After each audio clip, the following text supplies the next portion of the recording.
A New Orleans couple getting ready to celebrate one of the biggest art events in the city finds some unwanted art on their front door. Anthony Davis is averaging just about 25 points, 7 boards, 2 blocks, and 2 steals this preseason.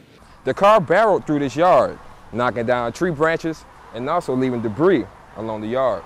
While most Syrian Americans may want the U.S. to intervene in the crisis, Beirut thinks that's not a good idea. Now, this event is in part in tribute to his life. He was fatally wounded back in New Orleans in 2006. The blight in this area is so bad that tires are racked up on the side and on the street, making it almost impossible for 2-lane traffic through Piety Street. Business owner Mike Casey says he has seen people driving the opposite way, which is putting people's lives in danger. But last year, when Hurricane Isaac ripped through, it gave this house a whopping amount of 11 feet of water, almost reaching the 12-foot ceilings. Former Saints cornerback Mike McKenzie and current Saints cornerback Keenan Lewis were also in attendance. Federal job stimulus money is being put to work here. I'm Nate Fears, and I'll tell you how business at the Napoleon Wharf is picking up. If you drive around any part of New Orleans, you'll be sure to see construction.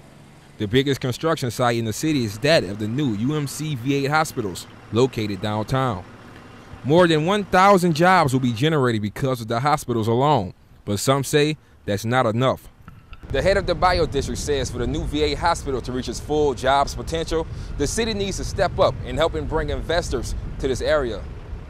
What's envisioned in the legislation is that the city would actually fund the Bio District and/or allow us to use our own taxing and fee authority to fund our operations. That taxing authority will be used to generate money to lure in biomedical, pharmaceutical, and research firms that could benefit from the medicine practice at the new hospitals.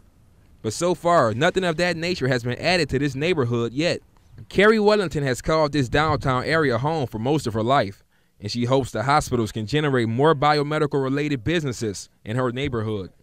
None at all. None. I've just heard about, like I said, I've heard about a lot of the, what is going to be done or what could be done, but really company-wise, I haven't seen anything develop. All the development we're seeing is just the same, the LSU and the medical and the VA hospital. But the worst fear is that the companies the hospitals want to attract may go elsewhere, and Jim McNamara says that could happen, since he says the city has failed to live up to the requirements of a 2005 law that says it should provide funds or a taxing agreement to benefit the Bio District, whose boundaries go far and beyond the new hospitals.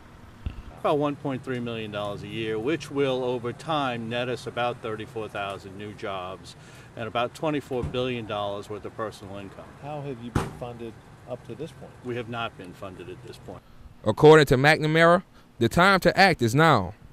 If we don't do something within the next 6 months to a year, I'm afraid we've lost the opportunity. The opportunity to bolster up New Orleans' biomedical industry and have businesses the new hospitals were supposed to bring go elsewhere. For Fox 8 News, Nate Fears. Dookie Chase Restaurant, located in Treme, was a meeting ground for civil rights activists dating back to the late 40s. Even when I went to Paris, I told them, I feel in some ways that in this restaurant, people changed the course of America because they planned all the movements and made all the changes. And Leah Chase, owner of Dookie Chase, played a pivotal role in the civil rights movement. And I think it's our rapport with the total community. Man, I always work the total community, white, black, or whatever. She remembers Dr. Martin Luther King's I Have a Dream speech. She also remembers the fear her and many African Americans faced, fearing the reaction the speech would bring. Those of us, the older people, really, we were frightened because when you get that many people together, man, all those people together, you say something's going to go wrong.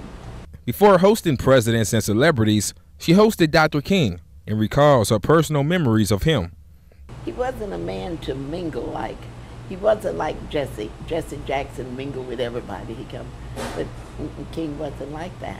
New Orleans was a very important city during the civil rights movement. Many of activists like Dr. Martin Luther King actually planned sit-ins and had sit-ins right here in this restaurant. America was going one way. We were not getting what we thought we should get as black people.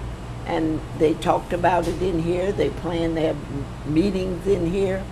And they planned their sit-ins and everything in this dining room. The course of America was changed during the movement. But 50 years later, many say is still a work in progress. I'm going to work it. I tell you, man, I'll be on this battlefield till I die, because I am not going to give up. For Fox 8 News, Nate Fears.